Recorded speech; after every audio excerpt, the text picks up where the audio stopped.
Hi guys, and welcome to this drawing tutorial. Real quick before we start, for more painting tutorials please visit my Patreon page and select the $5 reward tier. You get an exclusive painting tutorial almost every week, which you can download and keep on your device forever. I talk more in detail about my technique. I also have polls where you can decide in which content you're interested in, and I answer all of your questions. And I try my best to give you all the knowledge I have and all the things that might help you to improve your own artworks. I also have a lot of videos about the different aspects of my technique, both in oil and watercolors. So for example, how to paint a universe, how to blend, how to make abstract layers. And if you decide to pledge a higher amount, I have wonderful rewards set up for you. For example, art surprises, fine art prints, original drawings and paintings. I also love my patrons because they are amazing. And if you want to become one too, have a look at my Patreon site at patreon.com/Lioba Brückner. So my videos about how to improve drawing skills and art skills are getting a lot of more views than my other videos. And so I thought that maybe I will make a video series that I will call How to Improve Your Art Skills or How to Improve Your Drawing Skills, where I will just talk on how to do that. So maybe one tip in each video, just explaining it in more detail. And I will also talk just about random stuff maybe at the end of the video, so that all of those viewers who really only want to learn and are not interested in my personal ramblings and boring stuff can just stop the video. And all of you who are like me and I just want to listen to something while they paint, they might hear the video until the end, which would be amazing. So let me know what you think in the comments. I would definitely love to kind of combine like videos that are popular, but I don't just want to make popular videos because they are popular and I'm bored and I'm just making the same. I still want to just talk about random stuff with you and, I don't know, share my thoughts and things I do all the day with you while hopefully teaching you helpful stuff. So that would be the best thing possible in my opinion. So let me know in the comments.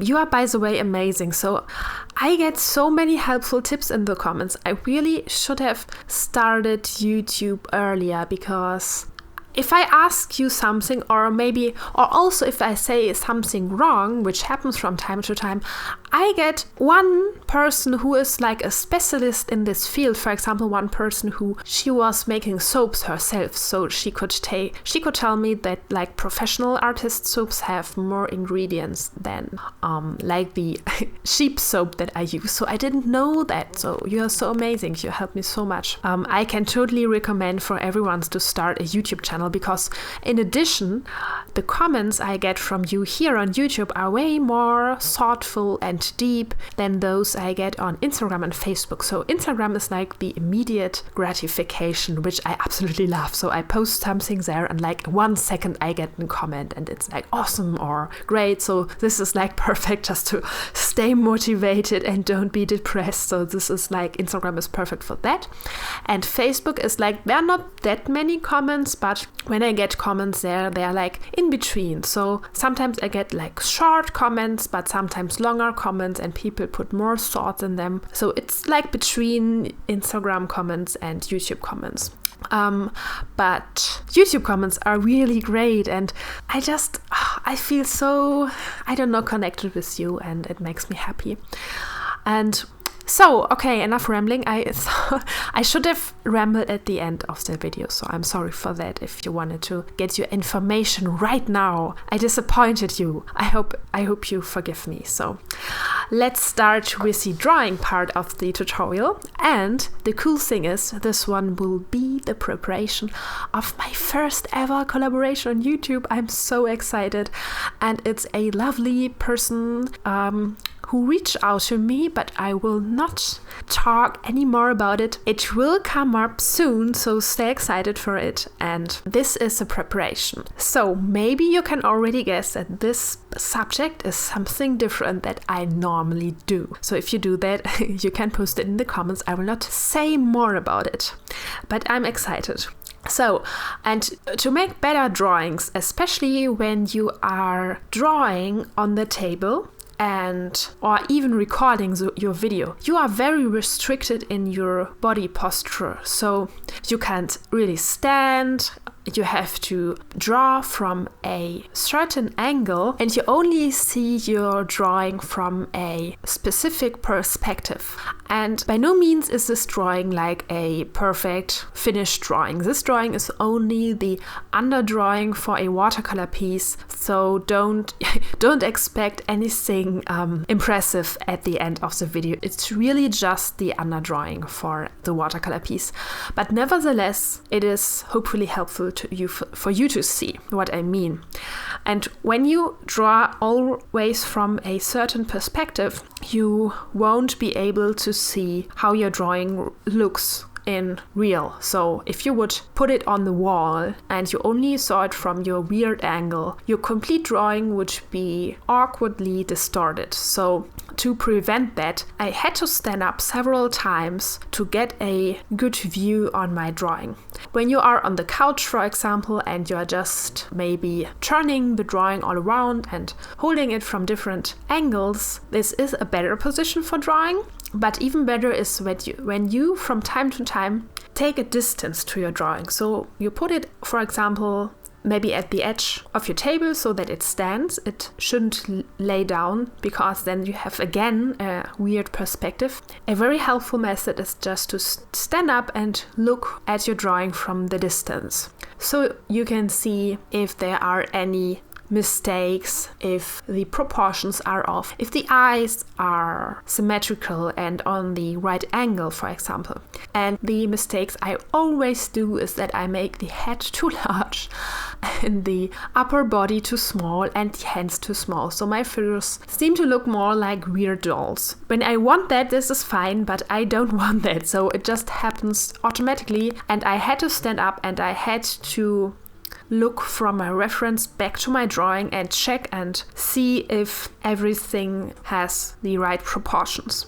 And what helps me the most is when I just, for example, look, okay, how large is the face? And then I see how large is the décolleté, for example, and where do the shoulders start? And oftentimes the décolleté is too small, and I try to compare like points and edges of the subject and see if they fit. So how large is the décolleté compared to the head? And then I align the chin with the shoulders, for example. I see, okay, how long is the distance between the shoulders and the chin? And so on until I have everything almost okay. And what also helps is that you just think what you're painting and drawing and just not blindly comparing proportions. Also think, okay, is that even possible what I'm drawing here? So that helps too. And sometimes it is also super helpful if you just observe yourself when you're sitting, or just other people when you're sitting, and see how their arms are moving and where their necks and shoulders and so on, where they are placed. So this is helpful. Of course, helpful are also nude drawing courses, but I don't really attended much of them. I just drew a lot from photographs and from photographs I took myself. And it really, the more you draw, the more it comes naturally to you, because your memory just stores all the information. And you only get better in the things you draw. So for example, I'm very bad at kind of constructing postures that I haven't drawn often. For example, postures from behind or dynamic comic postures, because I almost never do those. I can paint some basic hand postures because I drew them oftentimes and I'm very interested in hands. I also look at my own hands all the time because I think hands are beautiful and how they move are so beautiful.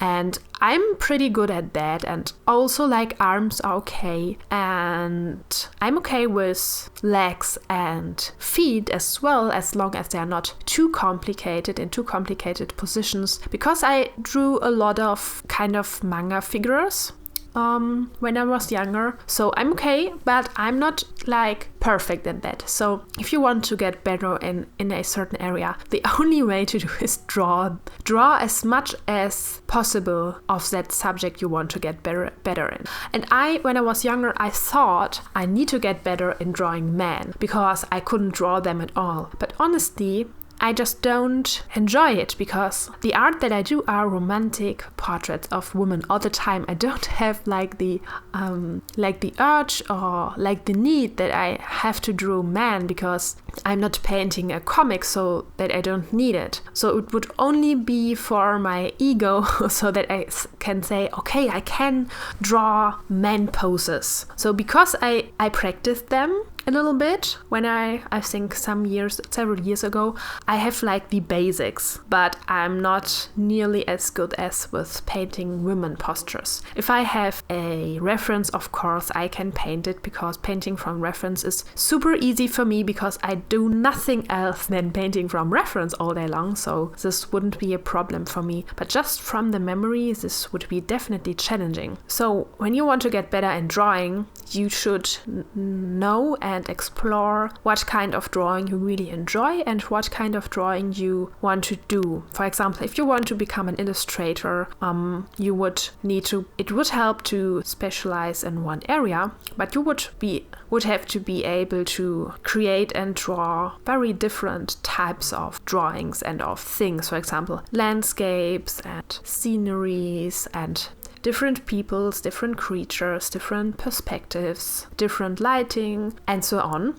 And so you would probably have to paint a lot more different things than I do. But sometimes on the way, you probably will discover what things you really like and probably see if it is the right job for you or maybe something else. So if you don't try out what you like and what you don't, you can't find it out. So a very famous artist, her name is Mab Graves. I recently listened to a podcast with her, which was amazing. And she said she always wanted to be an illustrator, and she had one illustration job, and after that she knew she didn't want to do that ever again. So you have to try out what things you like, what things you love, and what things you are okay with. So even if I live from my art, what I absolutely enjoy, and it's like the most amazing thing in my life, I still have some parts of my job which I don't enjoy that much. For example, writing my newsletter or editing videos, for example,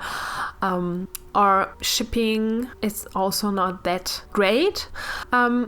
It's just part of my job. So you can't only do all the things you enjoy, because then you would probably only draw and probably not always finish your works. But I just say that because you shouldn't think that, okay, I will now only draw this and that because this is the things I love the absolutely most, and the other things I do not enjoy that much. So I think you can definitely broaden your horizon and try out things that are maybe not like 100% in your like comfort zone, but you might enjoy them too. So this would just be my advice.